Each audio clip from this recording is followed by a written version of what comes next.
Good morning, everyone. I am Deepak Srivastava, Assistant Professor, NMT Gujarati College of Pharmacy, Indore. Today we will discuss all about the anti-diabetic agents. So पिछली class में हम already discuss कर चुके हैं coagulant and anti coagulant agents को and congestive heart failure में use होने वाली ड्रग्स के बारे में हम डिटेल में डिस्कस कर चुके हैं. आज हम एंटी डायबिटिक एजेंट्स को डिस्कस करेंगे. So firstly anti diabetic agents को डिस्कस करने के लिए हमें ये पता होना चाहिए कि बेसिकली फिनोमिना क्या होता है पूरा एंटी डायबिटिक एजेंट्स का. सो पेनक्रियास जो हैं वो सिक्रेट्स करते हैं कुछ डाइजेस्टिव एंजाइम्स को, लाइक ग्लूकागोन एंड इंसुलिन को. और ये जो पेनक्रियास जो होते हैं इनके अंदर जो होते हैं ये आइसोलेटेड ग्रुप होते हैं सेल्स के. और पेनक्रियाज में इन्हें आइसलैंड ऑफ लैंगरहैंस बोला जाता है, जहाँ से सेल्स जो है वो 3 टाइप से डिवाइड होती है. ये सेल्स सीक्रेट करती है डिफरेंट सब्सटेंस को, उसी के आधार पे इसको क्लासिफाइड किया गया है. अब फर्स्टली ये सीक्रेट करती है ग्लूकागोन को. बीटा सेल्स वाला जो पार्ट होता है वो सीक्रेट्स करता है इंसुलिन को.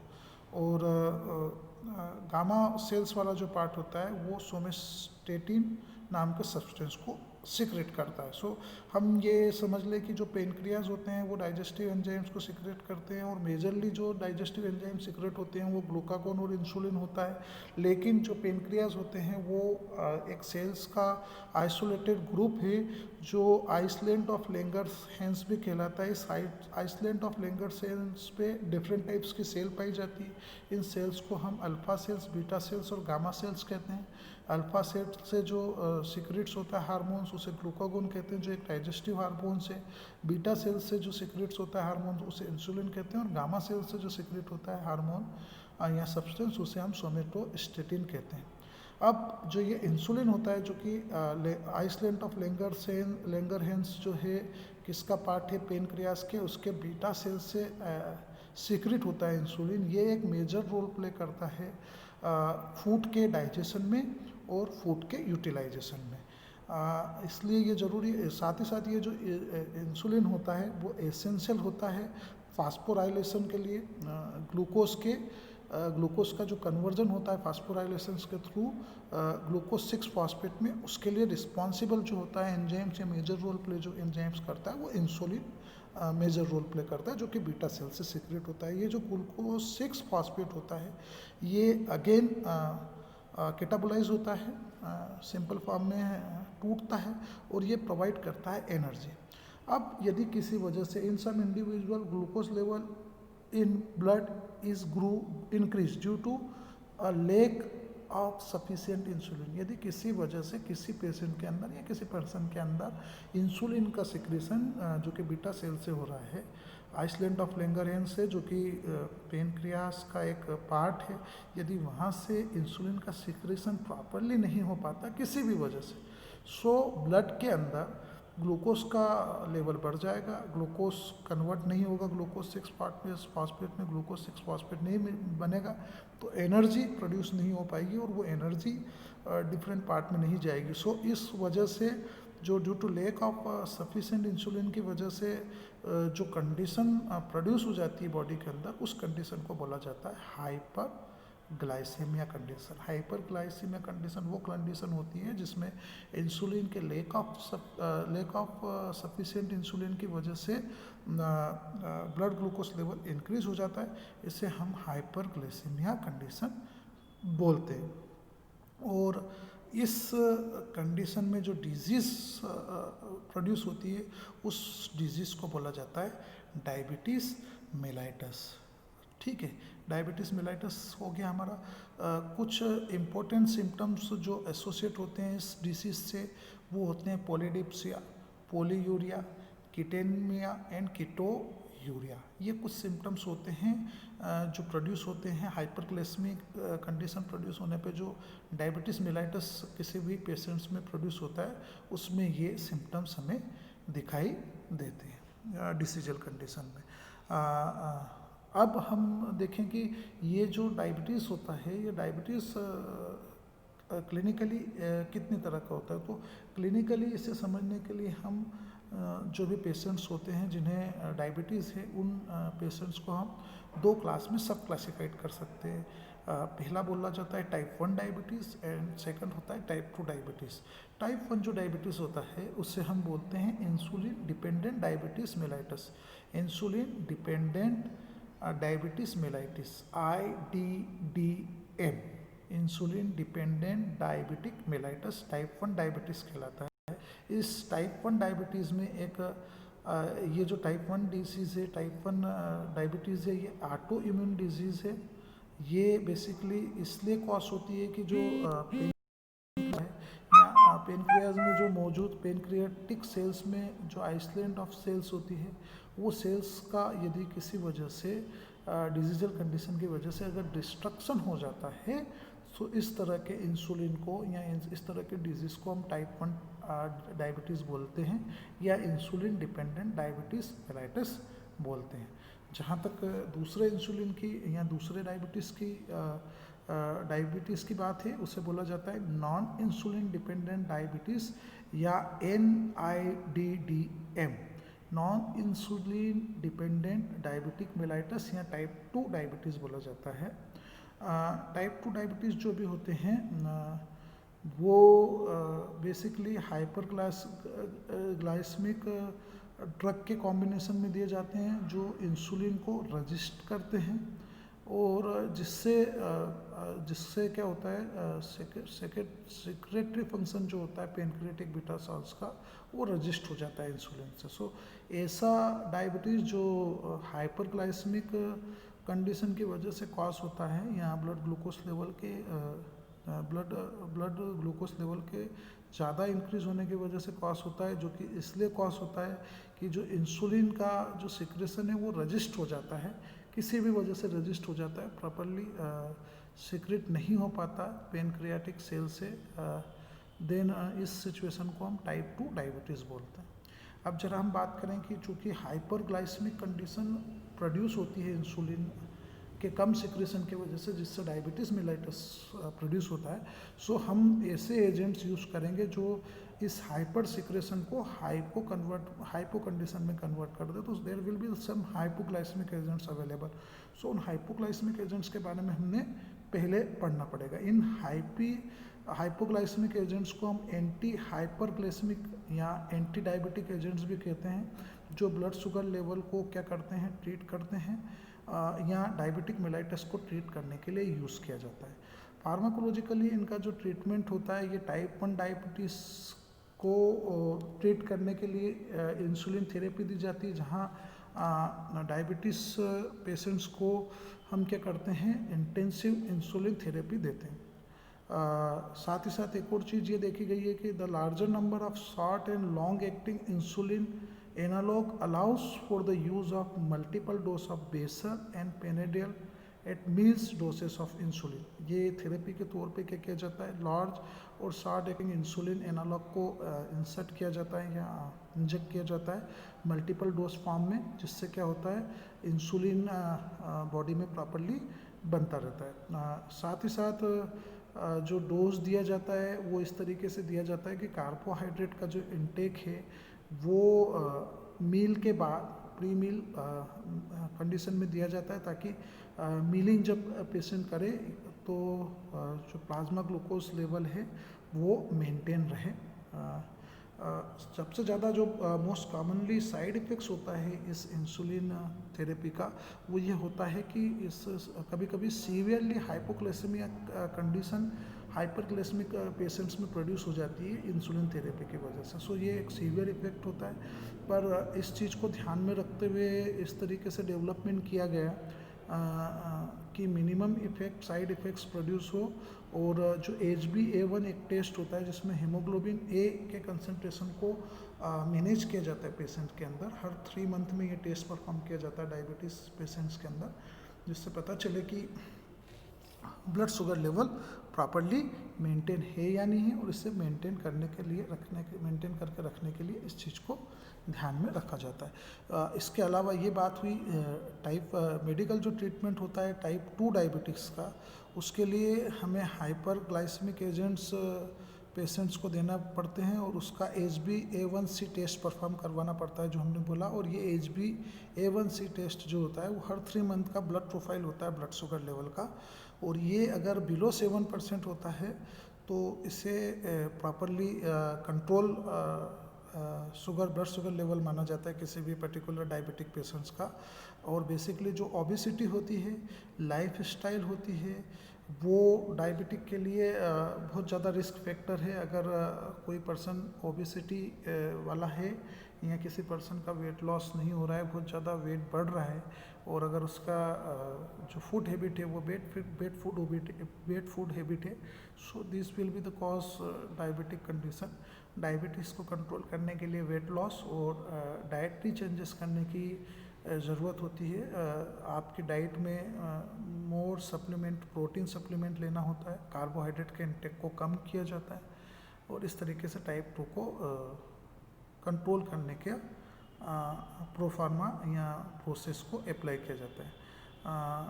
इसके अलावा हमने जो बात करी, इंसुलिन की बात करी, इंसुलिन तो एक है ही कि हम डायरेक्टली या इनडायरेक्टली इंसुलिन को इंसर्ट करें। इसके अलावा there will be the several classes of oral hypoglycaemic agents available. इसके अलावा भी बहुत सारे हाइपोग्लाइसेमिक एजेंट्स अवेलेबल हैं इंसुलिन के अलावा भी, जिन्हें हमें डिस्कस करना है प्रेजेंट चैप्टर में। सो ये देख रहे हैं हम क्लासिफिकेशन। जो ड्रग्स डायबिटिक मेलाइटस के लिए यूज़ की जाती है उसे 2 क्लास में डिवाइड किया गया। पहली क्लास इंसुलिन है, दूसरी क्लास है नॉन इंसुलिन डायबिटिक ड्रग्स। जो इंसुलिन वाली क्लास है उसको हम 3 सब क्लास में डिवाइड करते हैं। Rapid short acting drugs, intermediate acting NPH lente drug. जो रैपिड शॉर्ट एक्टिंग ड्रग होती है उससे इल्सप्रो रेगुलर ड्रग बोला जाता है। जो इंटरमीडिएट एक्टिंग ड्रग होती है उन्हें NPH लेनेट ड्रग बोला जाता है, और स्लो लॉन्ग एक्टिंग जो ड्रग होती है उसे ग्लूकोगिन बोला जाता है या ग्लेरागिन बोला जाता है। अगेन जो इंसुलिन सिक्रेट करती है या इंसुलिन सिक्रेटोजेस जो ड्रग होती है वो ग्लिजापाइड। इसके अलावा ब्यूगोनामाइड्स जिसका एग्जाम्पल है मेटफॉर्मिन। अगली क्लास अल्फा ग्लूकोनाराइड्स इनिबिटर जिसका एग्जाम्पल है एकेराबोस। इसके अलावा नॉन इंसुलिन एंटी डायबिटिक जो ड्रग है उसमें थायाजोलिडीन डेरिवेटिव्स जिसका एग्जाम्पल है पियोगिलाजेटोन। फिर अगली ड्रग है एमाइलिन एनालॉग्स जिसका एग्जाम्पल है पैरामेरामिड ड्रग्स। फिर इंक्रेटिन मॉड्यूलेटर्स, इसके 2 सब क्लासेस है GP1 जिसको हम एनालॉग एक्सटेंटाइड बोलते हैं, और दूसरी है DP4 जिसे हम इनहिबिटर बोलते हैं स्टिकाप्यूटिन का।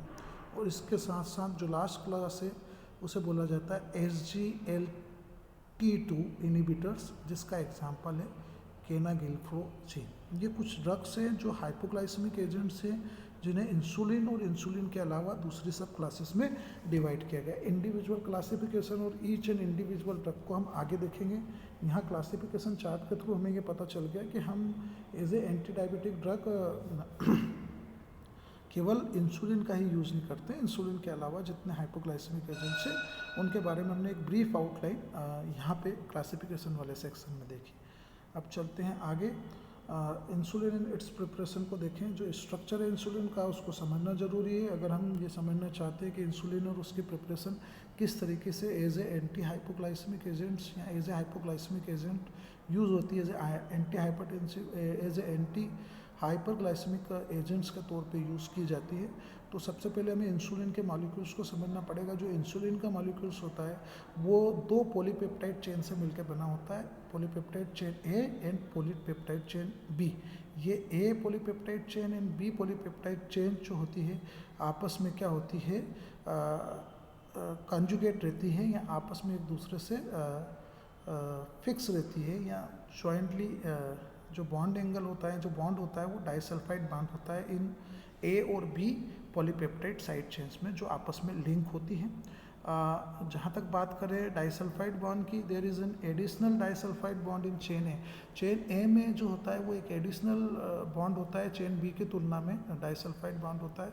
और इन दो डाइसल्फाइड बॉन्ड की वजह से, जिसमें ए के पास एडिशनल एक डाइसल्फाइड बॉन्ड है और बी के पास केवल एक ही डाइसल्फाइड बॉन्ड है, ये दोनों कंपाउंड जो होते हैं, जो दोनों पॉलीपेप्टाइड चेन होती है इंसुलिन मॉलिक्यूल्स की ए एंड बी, वो आपस में ज्वाइंट रहते हैं।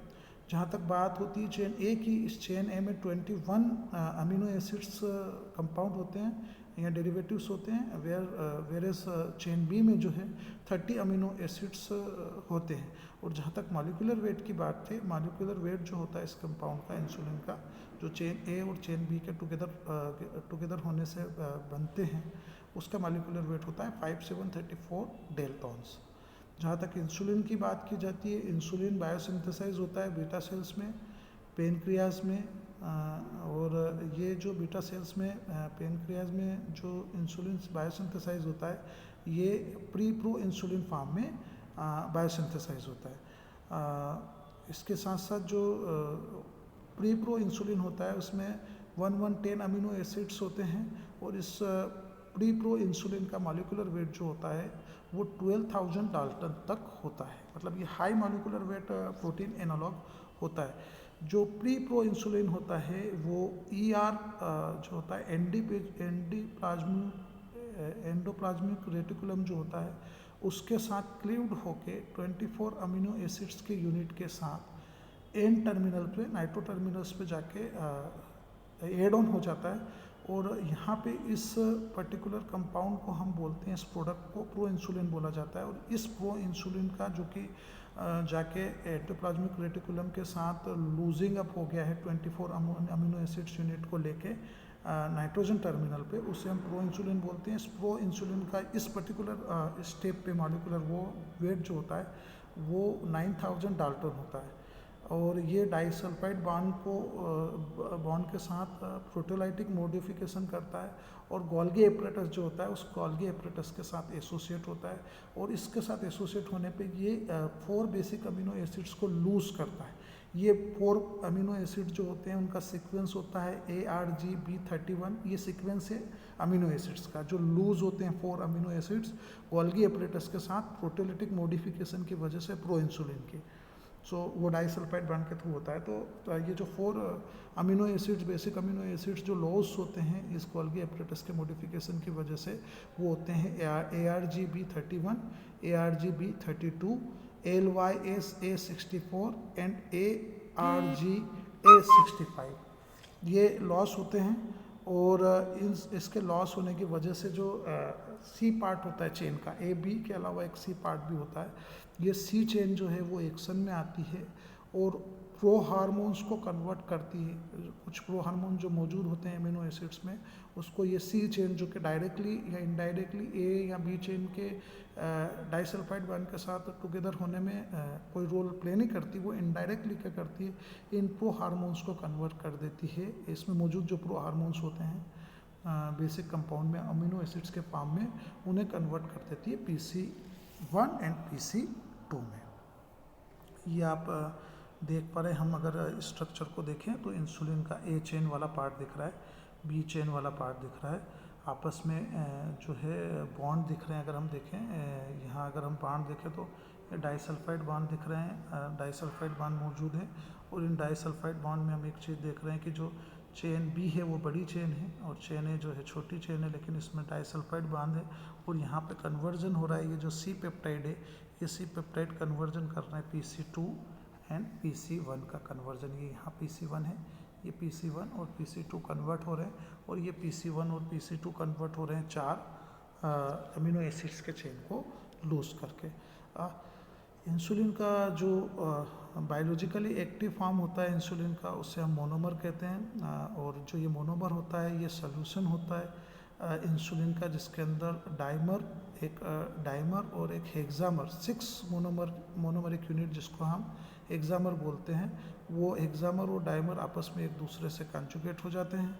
और ये हेक्सामर्स जो होता है ये कोऑर्डिनेशन करता है जिंक आयन के साथ, और स्टोरेज हो जाता है इंसुलिन इस वजह से इस जिंक आयंस के साथ जब एग्जामर कोऑर्डिनेशन प्रोड्यूस करता है तो इसका स्टोरेज होता है इंसुलिन फॉर्म में, इंसुलिन के ग्रेन्यूल फॉर्म में, और ये इंसुलिन के ग्रेन्यूल स्टोरेज हो जाते हैं बायोसिंथेसाइज होके बीटा सेल्स में। और जब ये रिलीज होते हैं, when the release of granules, when release from the granules the hexamer get diluted. जैसे ही ये जो ग्रेन्यूल से इंसुलिन के वो रिलीज होते हैं बीटा सेल से, जो हेक्सामर होते हैं वो डाइल्यूटेड हो जाते हैं और वो प्लाज्मा में एज ए मोनोमर फॉर्म में या नैनोमोलर फॉर्म में या मोनोमर फॉर्म में डिसोसिएट हो जाते हैं। नैनोमोलर फॉर्म में डिसोसिएट होकर मोनोमोलर फॉर्म में कन्वर्ट हो जाते हैं और वो मोनोमर फॉर्म अगेन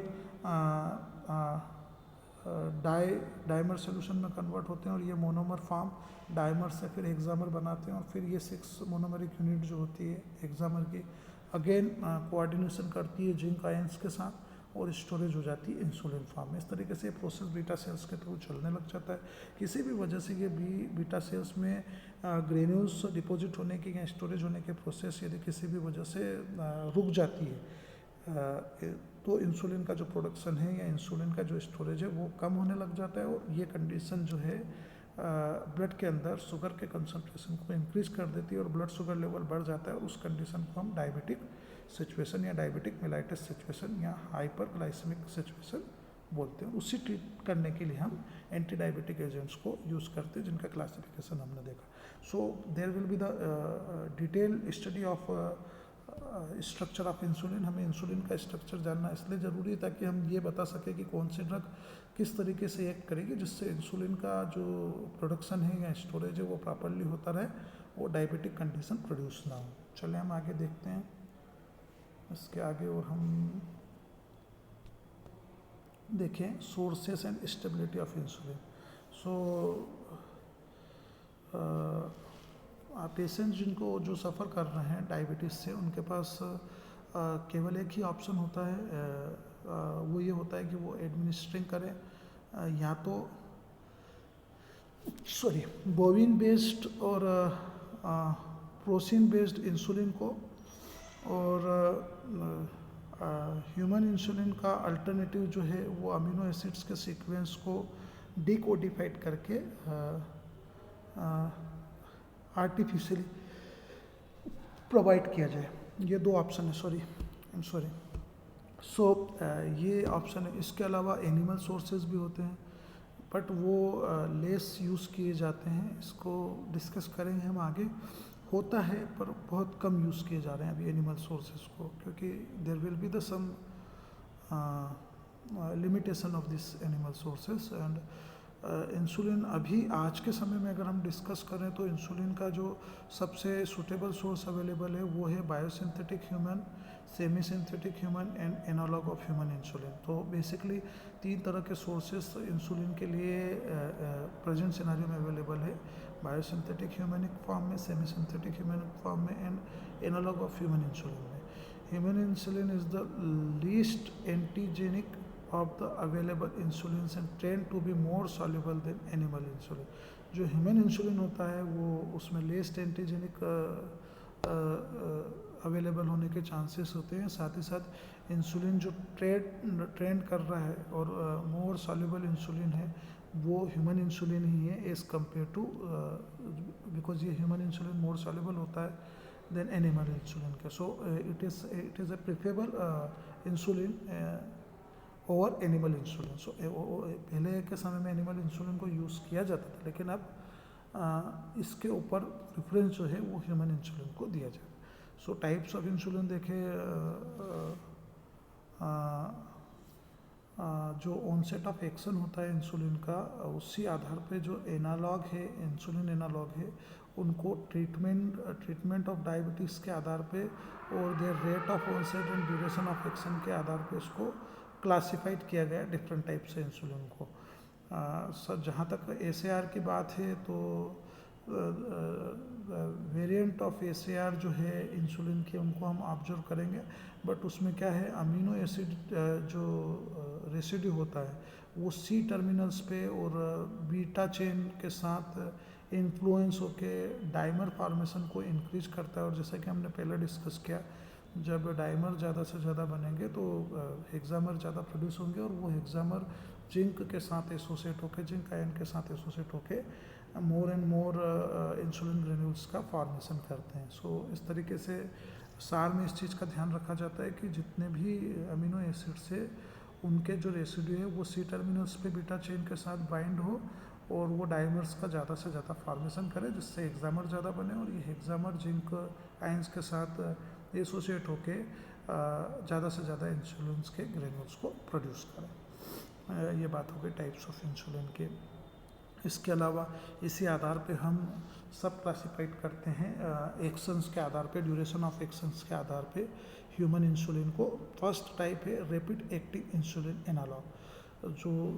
ये जो रैपिड एक्टिंग इंसुलिन एनालॉग है, ये इसको हम बेसिकली 3 डिफरेंट क्लास में सब क्लासिफाइड करते हैं और ये जो तीनों सब क्लास होती है, ये तीनों सब क्लास बेसिकली अमीनो एसिड जो मौजूद होता है उसके रेसिड्यू के सी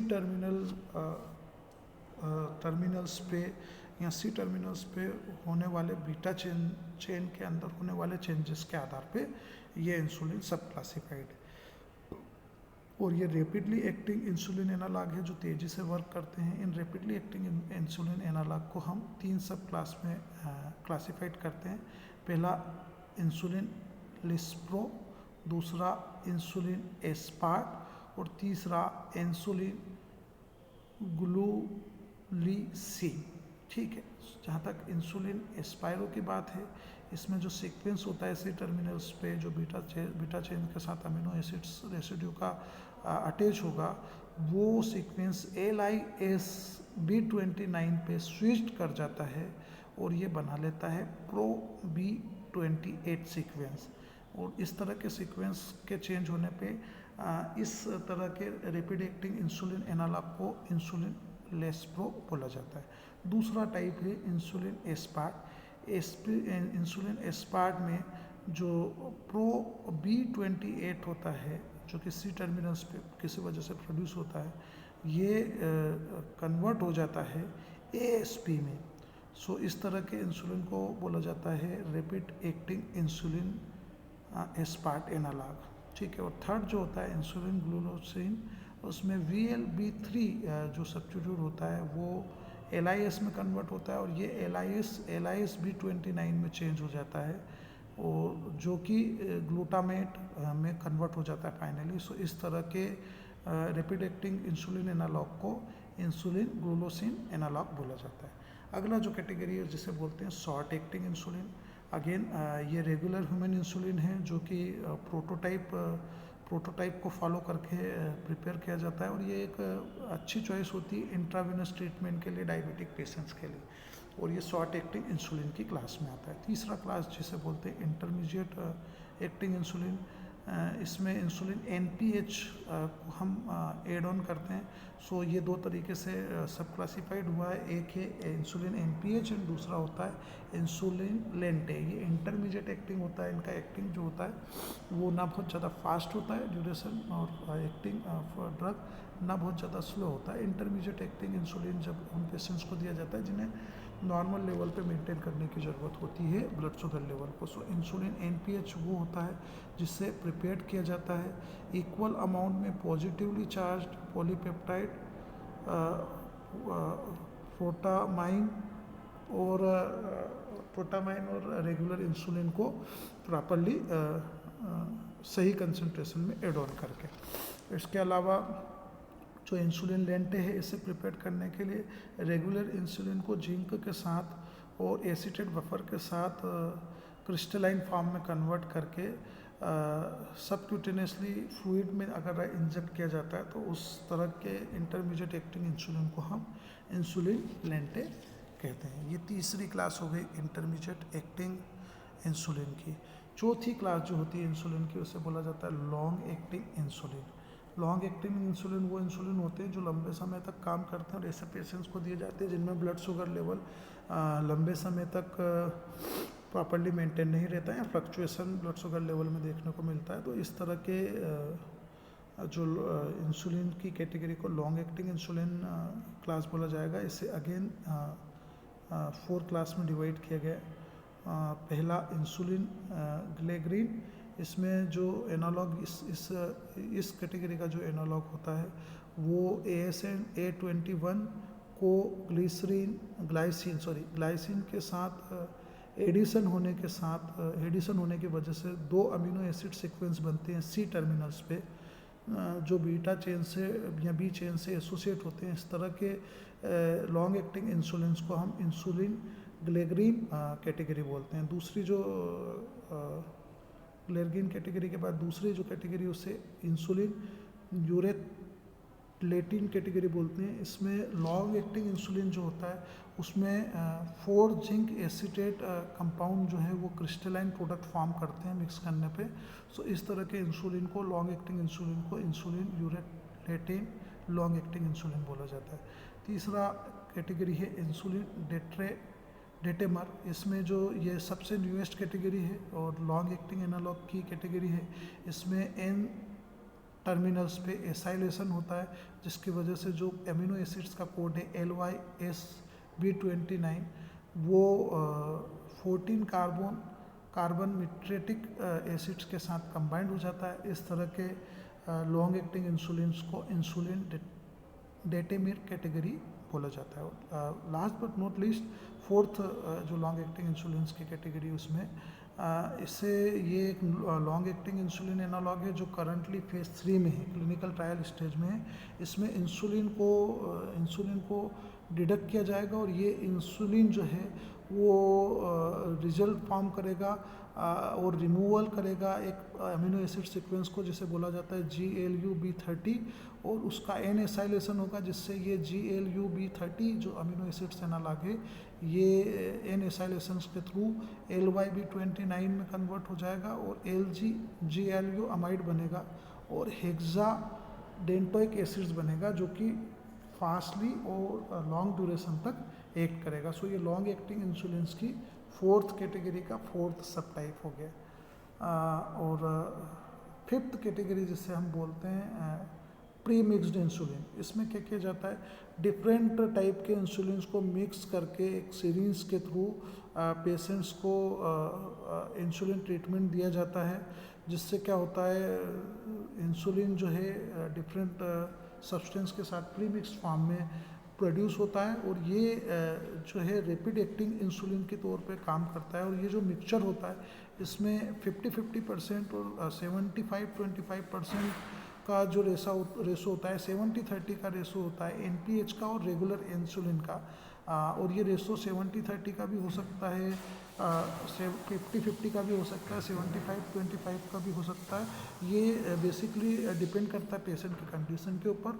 और इसका जो बेनिफिट होता है प्रीमिक्स इंसुलिन का ये होता है कि ये रैपिड एक्टिंग होता है, लॉन्ग एक्टिंग इंसुलिन होता है और इसको एडमिनिस्टर करना ईजी होता है, लेस टाइम कंज्यूमिंग होता है। और इसको हम ट्वाइस अ डे किसी भी पेशेंट्स को ब्रेकफास्ट के बाद और लंच के बाद दे सकते हैं। बस ड्रॉबैक जो होता है इसका वो ये होता है कि इसमें मील के बाद और मील के पहले डोज का properly observation and insertion properly होना चाहिए, otherwise this will be cause some severe toxic और एडवर्स इफेक्ट। सो ये प्रीमिक्स इंसुलिन के बारे में बात हो गई। ये हम देख रहे हैं क्लासिफिकेशन, जिसमें इंसुलिन एनालॉग का क्लासिफिकेशन है, ऑनसेट ऑफ एक्शन दिया हुआ है। जैसे इंसुलिन एनालॉग की बात करें तो पहले हम बात कर रहे हैं ऐसे इंसुलिन एनालॉग की जो rapid acting meal time bolus insulin है, जिसका हम बारे में बात कर चुके हैं, एस्पार्ट, लेस्प्रो और ग्लूसान। ये इनका जो ऑनसेट ऑफ एक्शन है 5 से 15 मिनट तक है और टाइम ऑफ पीक एक्शन है इनका 30 से 90 मिनट तक है और इनका duration of action 4 to 6 hours तक रहता है। इसी तरीके से लेस्प्रो की बात करें तो इसका ऑनसेट ऑफ एक्शन भी 5 से 15 मिनट है, time off peak action 30 to 90 minute होता है और ड्यूरेशन ऑफ एक्शन 4 से 6 आवर्स तक होता है।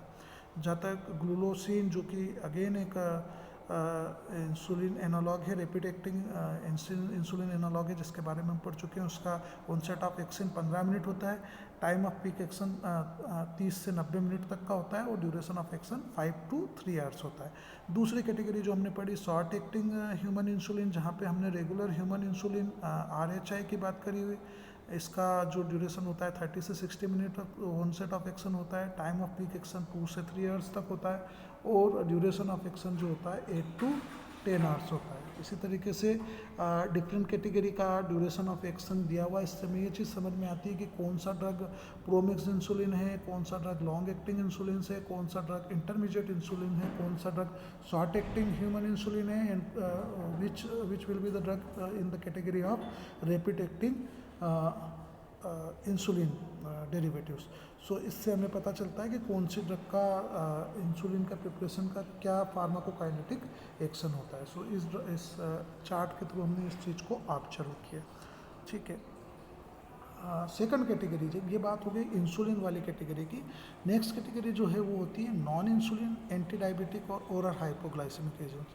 सो ये वो एजेंट्स होते हैं जो टाइप 2 के इंसुलिन्स के सिक्रेशंस को ट्रीट करने के लिए दिए जाते हैं, जो बीटा सेल्स के फंक्शंस को मेंटेन करने का काम करते हैं, पेरिफेरल रेजिस्टेंस प्रोड्यूस करते हैं, जैसे लीवर में, एडिपोज में, स्केटल्स मसल्स में, एंड हाइपरग्लाइसीमिया कंडीशन कॉज करते हैं। सो हम इनको डिवाइड करते हैं insulin secretogens, insulin sanitisers, biguanides, 4A glucosides inhibitors, 5 GLP-1 analogue and DPP-4 inhibitor, and 6 amylin antagonist. So non insulin anti diabetic और ओरल हाइपोग्लाइसेमिक एजेंट्स की पहली क्लास जिसे हम बोल रहे हैं इंसुलिन सेक्रेटोजेस, इसमें इंसुलिन जो होता है, the insulin secretagogues include the sulphonylureas and meglitinides. इसमें क्या होता है, सल्फोयूरियास और मेगलेंटाइड्स क्या होते हैं, दोनों मिलके क्या करते हैं, इंसुलिन के लेवल को इंक्रीज कर देते हैं from the pancreas by a common mechanism. ये दोनों ड्रग जो सल्फोन्यूरियास और मेगलेनाइड्स हैं, ये दोनों मिलके इंसुलिन के रिलीज को इंक्रीज कर देते हैं पेनक्रियास के अंदर, और यही इनका कॉमन मैकेनिज्म होता है। कॉमन मैकेनिज्म के थ्रू इसके इंक्रीज को सिक्रेशन को इंक्रीज करते हैं। ये हम इंसुलिन सेग्रीगेशन की बात कर रहे हैं। इनका जो मोड ऑफ एक्शन होता है, इसमें सल्फोनाइल और मेगोनाइड जो होते हैं वो स्टिमुलेट करते हैं इंसुलिन के रिलीज को बीटा सेल्स में, जिससे पेनक्रियाज में बीटा सेल्स का जो कंसंट्रेशन है वो इंक्रीज हो जाता है। These cells are metabolising glucose in the mitochondria. ये जो सेल्स होती हैं, ये सेल्स क्या करते हैं, ग्लूकोज के मेटाबॉलिज्म को इंक्रीज करते हैं माइटोकॉन्ड्रिया के अंदर, जो प्रोड्यूस करते हैं एटीपी को।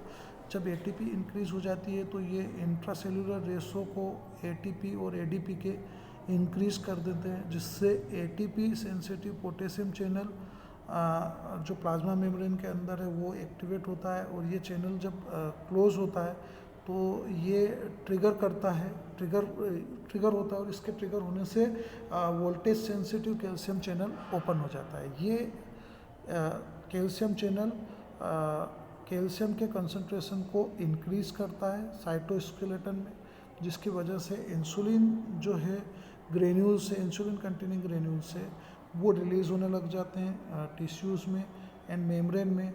और ये एटीपी सेंसिटिव जो पोटेशियम चैनल होता है, ये हेटेरो कॉम्प्लेक्स बना लेता है, और ये 2 यूनिट्स के साथ जाके बाइंड हो जाता है। पहला सल्फोन यूरियास एंड दूसरा जो होता है एटीपी डिज़ाइन जो सल्फोन यूरिया रिसेप्टर होता है उसके साथ। ये जो बाइंडिंग होती है इसे type 1 SUR1 and reflecting potassium channel bonding बोलते हैं। और ये SUR1 सल्फोन यूरिया के साथ बाइंडिंग होके एटीपी और एडीपी रेशो को इंक्रीज कर देता है, जिससे सिक्रेशन ऑफ इंसुलिन जो होता है ग्रेन्यूल्स का वो इंक्रीज हो जाता है। सो ये मोड ऑफ एक्शन होता है हमारी क्लास इंसुलिन सेक्रेटोजेनस का। ये इसका मोड ऑफ एक्शन हो गया। इस मोड ऑफ एक्शन को हम इस डायग्राम के थ्रू भी देख सकते हैं। सल्फोन्यूरियाज एंड मेगनेटाइड जो सी बाइंडिंग साइट्स पे एक्ट करते हैं और एटीपी को रिलीज करते हैं। हम देख रहे हैं कि ग्लूकोज से एडीपी इनिबिट हो रहा है पोटेशियम चैनल इनिबिशंस की वजह से। जो सल्फोन यूरियास और ग्लूटामाइड्स है वो डिपोलराइज हो रहे हैं और कैल्शियम रिफ्लेक्स बढ़ रहा है, इंसुलिन रिलीज हो रहा है, और इस तरीके से ये मेटाबॉलिज्म हो रहा है माइटोकॉन्ड्रिया के अंदर, और ग्लूकोज का कन्वर्जन ग्लूकोज 6 फॉस्फेट में हो रहा है, एटीपी प्रोड्यूस हो रहा है, और इस तरीके से पोटेशियम एटीपी चैनल एक्टिवेट होता है जो वर्क कर रहा है। इस तरीके से मेटाबॉलिज्म हो के सिक्रेशन ऑफ इंसुलिन हो रहा है, जो इंसुलिन ऑफ सिक्रेशन है वो ग्लूकोज के मेटाबॉलिज्म में फिर मेजर रोल प्ले कर रहा है. So this is a diagrammatically presentation of mechanism of action of sulfonylureas and megaloninides which is belong to the class of non-insulin secretourine derivatives. ठीक है. दूसरा जो डेरिवेटिव है जिसे हम बोलते हैं सल्फोन यूरिया. सल्फोन यूरिया को फर्स्ट जनरेशन और सेकंड जनरेशन में क्लासिफाइड किया है. सल्फोन यूरिया की जो फर्स्ट जनरेशन ड्रग है उनके एग्जाम्पल है टॉलब्यूटामाइड और क्लोरप्रोमामाइड. और जहाँ तक सल्फोन यूरियास डेरिवेटिव की बात हम पढ़ रहे हैं, सल्फोन यूरियास और बिगोनाइट्स दोनों डेरिवेटिव्स को हमें पढ़ना पड़ेगा क्योंकि हम दोनों को कंबाइंड फॉर्म में बोल रहे हैं क्लास 2 एंटी डायबिटिक ड्रग्स की. ठीक है. और उसी में क्लास 2 के क्लासिफिकेशन में हम non insulin dependent diabetic drug को पढ़ रहे हैं. सो हमें सल्फोन यूरिया को पढ़ना पड़ेगा. तो हमने भी कंबाइनली मोड ऑफ एक्शन देखा सल्फोन यूरियास का और बिगोनाइट्स का. अब हम सल्फोन यूरियास को सब क्लासीफाइड कर रहे हैं 2 क्लास में और इसके सार को और इसके जो ड्रग है उनके ड्रग को देखेंगे क्योंकि they are the combination, they will be the given in the combination of biguanides and sulphonylureas and biguanides both are given combined effect. So हमें सल्फोन यूरियाज और बिगोनाइट्स दोनों के ड्रग को देखना है, उनके सब क्लासिफिकेशन को देखना है. सो पहले हम सल्फोन यूरियाज को डिस्कस कर रहे हैं. सल्फोन यूरियाज को हम 2 क्लास में डिवाइड करते हैं, first generation second generation. First generation drug जो सल्फोन यूरियाज के उनके 2 एग्जाम्पल है टॉलब्यूटामाइड और क्लोरप्रोमामाइड. और जहाँ तक सेकंड जनरेशन ड्रग की बात है सल्फोन यूरियाज के, उसके एग्जाम्पल है ग्लिलापाइड और ग्लिमाप्राइड. सार देखें हम, कॉमन सार है जो सार है सल्फोन यूरियाज का. इसमें हम स्ट्रक्चर देख रहे हैं, आर पोजिशनिंग देख रहे हैं. सो बेंजीन रिंग मस्ट है अगर आप एक्टिविटी चाह रहे हो पैरा पोजिशंस पे, आर पोजिशन पे. अगर आप किसी तरह का सब्स्टिट्यूशन करते हो जो कि हाइपोग्लाइसेमिक एक्टिविटी को बढ़ाते हैं, जैसे मिथाइल ग्रुप का, अमीनो ग्रुप का, एसिटाइल ग्रुप का, क्लोरो ग्रुप का, ब्रोमो ग्रुप का, मिथाइल थायो ग्रुप का और ट्राइफ्लोरोमिथाइल ग्रुप का. सो आपकी जो एक्टिविटी है anti diabetic activity, hypoglycemic activity increase होगी. सो इस पर्टिकुलर स्ट्रक्चर में जो हम स्ट्रक्चर देख रहे हैं, इस स्ट्रक्चर में आर पोजिशनिंग पे यदि आप सब्स्टिट्यूशन करते हैं, आर पोजिशनिंग पे आप सब्स्टिट्यूशन करते हैं मिथाइल ग्रुप का, अमीनो ग्रुप का, एसिटाइल ग्रुप का या क्लोरो ग्रुप का या ब्रोमो ग्रुप का या मिथाइल थायो ग्रुप का या ट्राइफ्लोरोमिथाइल ग्रुप का. सो आपकी हाइपोग्लाइसेमिक एक्टिविटी इंक्रीज होती है. इस ग्रुप के अलावा, इन ग्रुप के अलावा और किसी ग्रुप का आर पोजिशन पे अगर आप सब्स्टिट्यूशन करते हो तो that will be not enhance the hypoglycemic activity. दूसरा कंपाउंड जो बना हुआ है इसमें पैरा पोजिशंस पे या बीटा एराइल कार्बोऑक्सो मिथाइल जो ग्रुप है या सेकंड पोजीशन पे सल्फो पोजीशन पे या एनएच पोजीशन पे अगर आप फर्स्ट जनरेशन कंपाउंड के अलावा अगर आप किसी नाइट्रोजन एटम का सब्स्टिट्यूशन करते हैं या सल्फोनाइड या नाइट्रोजन ग्रुप को आप रिप्लेस करते हो तो आपकी एंटी डायबिटिक एक्टिविटी रिड्यूस हो जाएगी. सो सल्फो ग्रुप के ऊपर ऑक्सीजन ग्रुप का और नाइट्रोजन ग्रुप के ऊपर हाइड्रोजन ग्रुप का ही सब्स्टिट्यूशन होना चाहिए.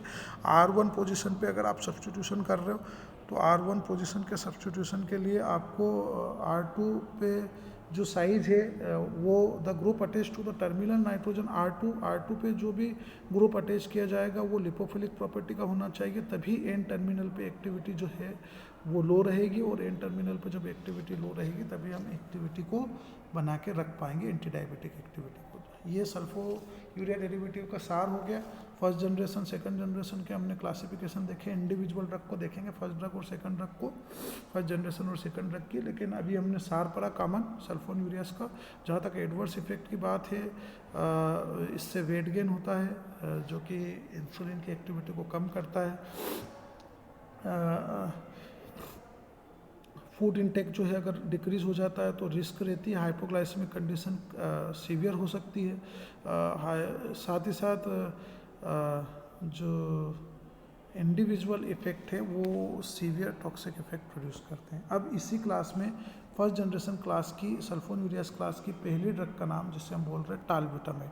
ये टालब्यूटामाइड के स्ट्रक्चर को आप देख पा रहे हैं. इसे 3-ब्यूटाइल-1,4 मिथाइल बेंजोसल्फाइन यूरिया बोला जाता है. जहाँ तक मेटाबॉलिज्म का बात है, इसका मेटाबॉलिज्म ऑक्सीडेशन के थ्रू पैरामिथाइल ग्रुप के प्रोडक्शन की वजह से ये 1-ब्यूटाइल-3 पैरा कार्बोऑक्सी सल्फोन यूरिया में कन्वर्ट हो जाता है जो मेटाबोलाइज हो जाता है 4 हाइड्रोऑक्सी टॉलब्यूटामाइड में जो अनचेंज फॉर्म में मेटाबोलाइज हो जाता है और एलिमिनेटेड हो जाता है यूरिन के थ्रू एंड फीसेस के थ्रू। 75 से 85% तक सिंगली ओरली एडमिनिस्ट्रेशन के थ्रू इस डोज को दिया जाता है और ये एक्सट्रेट आउट होता है यूरिन के थ्रू प्रिंसिपली एज ए 1-ब्यूटाइल 3-पैरा कार्बोक्सी फिनाइल सल्फोन यूरिया के नाम से 24 आवर्स में ड्रग एडमिनिस्ट्रेशन के बाद। जहाँ तक यूज़ की बात है, इसे non insulin dependent diabetic mellitus के ट्रीटमेंट के लिए यूज़ किया जाता है डाइट के साथ और एक्सरसाइज के साथ। जहाँ तक सिंथेसिस की बात है, सिंथेसिस में देखें जब टॉल्विन की रिएक्शन होती है ClSO2OH के साथ, तो पेराटॉल्विन सल्फोनाइल क्लोराइड बनता है जो कि NH2 के साथ रिएक्ट करके पेराटोलिन सल्फोनामाइड में कन्वर्ट हो जाता है, जो अगेन पायरिडीन में कन्वर्ट होता है और पायरिडीन की प्रेजेंस में कन्वर्ट होता है एन पेराटोलोसल्फोनाइल कार्बामाइन में, और अल्टीमेटली ये इथाइल ग्लिसरॉल की प्रेजेंस में टॉलब्यूटामाइड में कन्वर्ट हो जाता है। So it is a important synthesis and it is mention in our syllabus. So in the examination point of view, the synthesis of tolbutamide and description of tolbutamide, which is belong to the category of sulfonylureas, will be important. Okay, let's ये दूसरी drug है chlorpropamide. This is belongs to the category of sulphonylureas, और sulphonylureas की पहली class first generation की second drug है chlorpropamide. Structure में देखें, इसका नाम 1,4-क्लोर बेंजीन सल्फोनाइल 3-प्रोपाइल यूरिया है. जहाँ तक मेटाबॉलिज्म की बात है, इसका हाफ लाइफ जो होता है वो सल्फान यूरिया की तुलना में लॉन्गर हाफ लाइफ होता है और ग्रेटर टेंडेंसी होती है इसमें एडवर्स इफेक्ट प्रोड्यूस करने की. इसकी हाफ लाइफ ज़्यादा होती है और ये मेटाबोलाइज हो जाता है डिफरेंट कंपाउंड में, लेकिन ये मेटाबोलाइज स्लोली होता है और 20% तक इसका जो ड्रग का जो क्लोरप्रोमामाइड ड्रग है वो अनचेंज फॉर्म में मेटाबोलाइज होकर एक्सक्रेट आउट हो जाती है. इसका भी यूज़ जो है वो ट्रीटमेंट में किया जाता है. NIDDM non insulin dependent drug metabolism में मेलाइटिस के ट्रीटमेंट में कॉन्जुगेशंस के साथ और डाइट के साथ और एक्सरसाइज के साथ. ग्लिपाजाइड अगेन सेकंड जनरेशन की ड्रग है, हम डिस्कस कर चुके हैं. सेकंड जनरेशन सल्फोन्यूराइड ड्रग, इसका IUPAC नाम लिखा हुआ है. ये जो इसका मेटाबॉलिज्म होता है ये मेजरली एरोमेटिक हाइड्रोक्सिलेशंस के थ्रू इसका मेटाबॉलिज्म होता है और 110 और 1:3 के रेशो में हाइपोग्लाइसेमिक एक्टिविटी को पेरेंट कंपाउंड में कन्वर्ट करके इसका कन्वर्जन होता है. जहाँ तक यूज़ की बात है तो हाइपोग्लाइसेमिक एजेंट्स के तौर पे NIDDM में टाइप 2 के डायबिटीज़ को ट्रीटमेंट करने के लिए इसका यूज़ किया जाता है. इसके अलावा ट्रायल बेसिस पे डाइटरी थेरेपी के तौर पे भी इसे यूज़ किया जाता है, बट इतना प्रॉपरली इसका फंक्शन नहीं है. दूसरी जो ड्रग है ग्लिप्राइड का ये नाम है. ग्लिप्राइड जो है मेटाबोलाइज होता है लीवर में. CYP2C9 नाम का जो एक कॉम्बिनेशन होता है वो इस ड्रग को मेटाबोलाइज करता है और इनएक्टिव फॉर्म में ये मेटाबोलाइज हो जाता है. इसका भी ट्रीटमेंट जो है non insulin dependent type 2 diabetes के ट्रीटमेंट में किया जाता है. अगली ड्रग जो इसे सेकंड जनरेशन ड्रग नहीं बोलते हुए मेगलेनाइड्स ड्रग बोलेंगे. ये मेगलेनाइड्स ड्रग वही ड्रग है जिसके बारे में हमने डिस्कस किया था कि मेगलेनाइड्स सल्फोन्यूरिया कॉम्बिनेशन में दी जाती है. सो हम आगे आए अगली क्लास में मेगलेनाइड्स क्लास में. मेगलेनाइड्स क्लास की पहली ड्रग जिसे बोलते हैं रेपेग्लिनाइड. ये जो रेपेग्लिनाइड है ये बेसिकली ये बेंजोइक एसिड है. मेगलेनाइड्स नॉन सल्फोनाइल मोइटी है जो ग्लेबेंसिलामाइड के साथ जाके कन्वर्ट होती है या कंजुगेट होती है किसके साथ, नॉन सल्फोनाइल डेरिवेटिव के साथ. तो ये रेपेग्लिनाइड का स्ट्रक्चर है. जहाँ तक इसके मेटाबॉलिज्म की बात है P450 and 3A4 जो है 2C9 जो है ये डेरिवेटिव है जो डाइकार्बोक्सिलिक फॉर्म में इसका मेटाबॉलिज्म होता है और ऑक्सीडेशन के थ्रू एरोमेटिक अमीन डेरिवेटिव बनते हैं. और ये पर्टिकुलर जो रेपेग्लिनाइड है ये मेटाबोलाइज होके एक्सक्रेट आउट हो जाता है. यूजेस की बात है तो इम्प्रूव ग्लाइसेमिक कंट्रोल को ट्रीट करने के लिए टाइप 2 डायबिटीज़ में. और जहाँ तक साइड इफ़ेक्ट्स की बात है सो ये प्रोलॉन्ग्ड हाइपरग्लाइसेमिक एजेंट्स को यूज़ करने से वेट गेन होने के चांसेस रहते हैं और हाइपोग्लाइसेमिक कंडीशन कभी कभी डेंजरस हो जाती है। इसी क्लास की अगली ड्रग नेटाग्लिनाइड, इसका स्ट्रक्चर, इसका मेटाबॉलिज्म लीवर के थ्रू होता है 60%। एंजाइम्स जो आइसो एंजाइम्स जो यूज़ होते हैं CYP2C9 70% तक, और CYP3A4 30% तक इसका मेटाबॉलिज्म करता है। हाफ लाइफ जो इसका होता है 1.5 आवर्स होता है। Treatment NDDP non insulin dependent diabetics mellitus को ट्रीट करने के लिए डाइट और एक्सरसाइज के साथ वेट गेन होता है साइड इफ़ेक्ट्स के तौर पे, और लोअर साइड इफेक्ट्स है as compare to sulphonylurea. Last but not least, insulin activated agonist. कुछ ऐसे इंसुलिन एक्टिवेटेड डेरिवेटिव्स होते हैं जैसे TZD, जो प्रोमैक्सिमल फॉर्म में रिसेप्टर्स को सेपरेट करते हैं, जैसे PPARY गामा रिसेप्टर को एक्सप्रेस करके एडिपोज कन्वर्टिंग एंजाइम्स प्रिपेयर करते हैं, और डायबिटिक्स के साइड इफ़ेक्ट्स को कंट्रोल करने के लिए एडिपोज टिश्यूज़ को कंट्रोल करते हुए TZD एक्शन फॉर्म करते हैं। ये इनका मोड ऑफ एक्शन हो गया। मोड ऑफ एक्शन का एक सिंपल सा प्रेजेंटेशन है। रोस्टाग्लैंडाजोन एक और एक ड्रग है जिसका स्ट्रक्चर आप देख रहे हैं, IUPAC नाम, इसका मेटाबॉलिज्म भी लगभग सेम ही है। एडवर्स इफेक्ट इसके कंसेक्यूटिव हार्ट फेलियर में साइड इफ़ेक्ट्स हैं इसके। इसको हम डाइट के तौर पे एक्सरसाइज और इम्प्रूव करने के लिए टाइप 2 डायबिटीज़ को। अगली ड्रग जो है जिसे पायोग्लिजोन बोलते हैं, इसका IUPAC नाम दिया हुआ है, एंड एडवर्स इफेक्ट भी सेम है। इम्पोर्टेंट ड्रग बिगोनाइड्स, ये लिंकेज है ग्यूनाइडिन ग्रुप के साथ।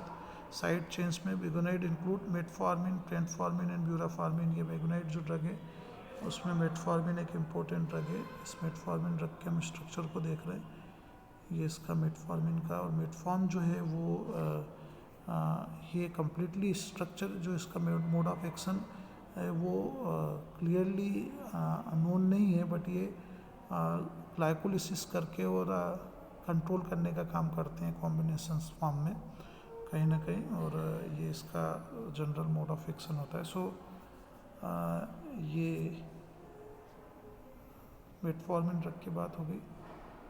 इसके अलावा अल्फा ग्लूकोनाइड्स कुछ ड्रग हैं, एक्राबोस और वेगालोबोस। सो ये GLP एनालॉग्स हैं, और इस तरीके से मेरे हिसाब से जो ड्रग इम्पोर्टेंट है वो हम कवर कर चुके हैं। जो कुछ ड्रग और रह गई है उसको हम नेक्स्ट पार्ट में कवर करेंगे एंटी डायबिटिक में। होप आपको वीडियो अच्छा लगा होगा। रिमेनिंग जो पार्ट है, कुछ ड्रग जो बच गई, उसको हम एक छोटे से और सिंपल सा 10 से 15 मिनट का जो एक वीडियो है उसमें हम डिस्कस कर लेंगे। इस तरीके से एंटी डायबिटिक ड्रग हमारी ख़त्म हो जाती है। होप आपको अच्छा लगा होगा video. Thank you very much.